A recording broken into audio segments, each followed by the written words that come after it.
Pada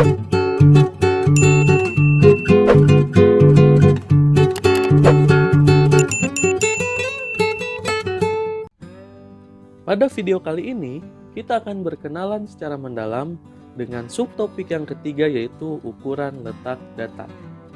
Sebelumnya, telah disajikan sebuah ilustrasi sederhana mengenai penjelasan kuartil. Sebuah data, jika telah diurutkan dari data yang terkecil hingga data yang terbesar, kita bagi menjadi 4 bagian yang sama banyak, maka terdapat 3 pembatas. Pembatas yang pertama, yang mendekati nilai minimum, itu kita sebut sebagai kuartil 1 atau kuartil bawah. Pembatas yang kedua kita sebut dengan kuartil 2 atau kuartil tengah atau median. Dan pembatas yang lebih dekat dengan nilai maksimum kita sebut dengan kuartil 3 atau kuartil atas. Lalu, bagaimana cara menentukan nilai dari kuartil tersebut?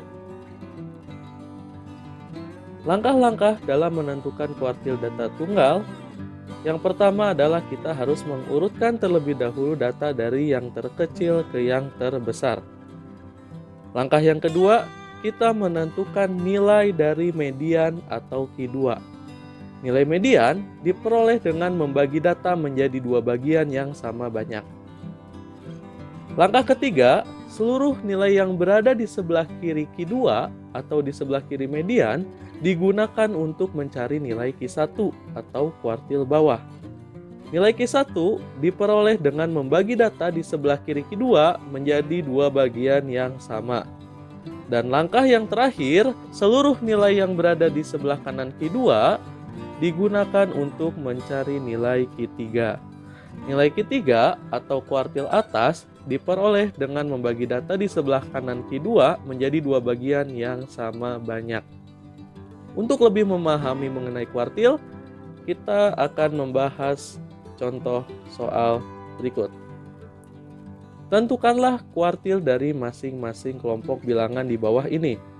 2, 6, 8, 4, 3, 9. Langkah pertama, kita akan mengurutkan dari yang terkecil hingga yang terbesar dan didapatkanlah urutannya 2, 3, 4, 6, 8, 9. Selanjutnya, langkah kedua kita cari terlebih dahulu mediannya. Untuk rumus median data genap, karena untuk soal seperti ini jumlah keseluruhan datanya ada 6, berarti datanya genap, kita gunakan rumus data ke n per 2 ditambah data ke n per 2 ditambah 1 dibagi 2. Karena keseluruhan datanya ada 6, maka n-nya kita ganti dengan 6 sehingga mediannya merupakan data ketiga ditambah data keempat dibagi 2. Di mana data ketiganya ada 4 dan data keempatnya adalah 6. Sehingga mediannya 4 ditambah 6 dibagi 2 kita dapatkan 5. Selanjutnya, data yang di sebelah kiri median yaitu 2, 3, dan 4. Lalu data yang di sebelah kanan median 6, 8, dan 9 kita gunakan untuk mencari kuartil 1 dan kuartil 3. Untuk kuartil 1 kita gunakan data yang sebelah kiri. Didapatlah bahwa kuartil 1-nya itu 3. Sedangkan untuk kuartil 3 kita gunakan data yang sebelah kanan, di mana nilai tengahnya adalah 8. Itulah contoh untuk soal kuartil data genap. Lalu, bagaimana jika data yang tersedia merupakan data ganjil? Perhatikan contoh soal berikut. Tentukanlah kuartil dari masing-masing kelompok bilangan di bawah ini. 2, 2, 3, 4, 6, 8, 9, 11, 14. Untuk data tersebut ternyata sudah terurut dari nilai yang terkecil hingga nilai yang terbesar. Untuk mencari median data ganjil, kita gunakan rumus data ke n ditambah 1 dibagi 2. Karena untuk soal di contoh tersebut banyaknya data ada 9, maka mediannya merupakan data ke 9 ditambah 1 yaitu 10 dibagi 2, sehingga mediannya merupakan data kelima yaitu 6.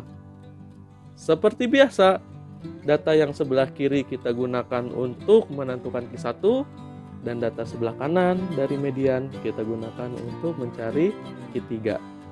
Sehingga masing-masing didapatkan bahwa Q1-nya berada di antara 2 dan 3, sehingga Q1-nya 2,5, dan Q3-nya berada di antara 9 dan 11, sehingga kita dapatkan Q3-nya sama dengan 10.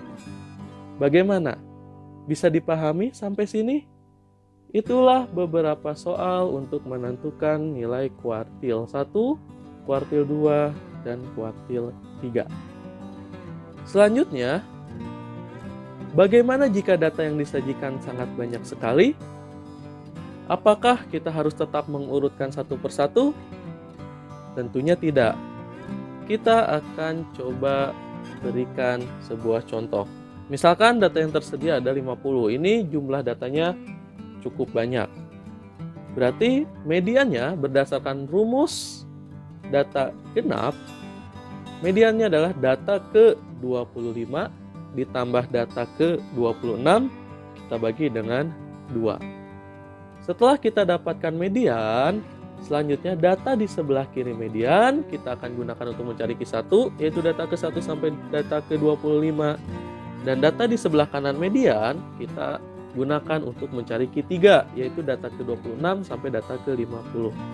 Dari sana didapatkan bahwa Q1-nya atau kuartil bawahnya merupakan data ke-13 dan kuartil atasnya atau Q3-nya merupakan data ke-38. Sehingga tidak perlu kita urutkan satu persatu.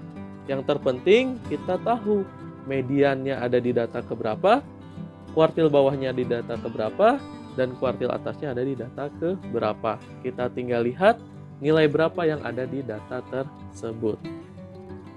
Bagaimana? Cukup mudah untuk dipahami? Kita akan lanjutkan untuk materi kali ini. Kita akan bahas statistik 5 serangkai. Berbeda dengan sejarah yang memiliki 3 serangkai, di matematika ada yang dinamakan statistik 5 serangkai. Apa saja 5 serangkai tersebut? Nah, inilah yang dimaksud dengan statistik 5 serangkai. Terdiri dari nilai minimum, nilai maksimum, kuartil 1, kuartil 2, dan kuartil 3. Jadi, apabila kalian disuruh untuk menentukan statistik 5 serangkai di dalam soal, kelima nilai inilah yang harus kalian cari terlebih dahulu. Paham sampai sini?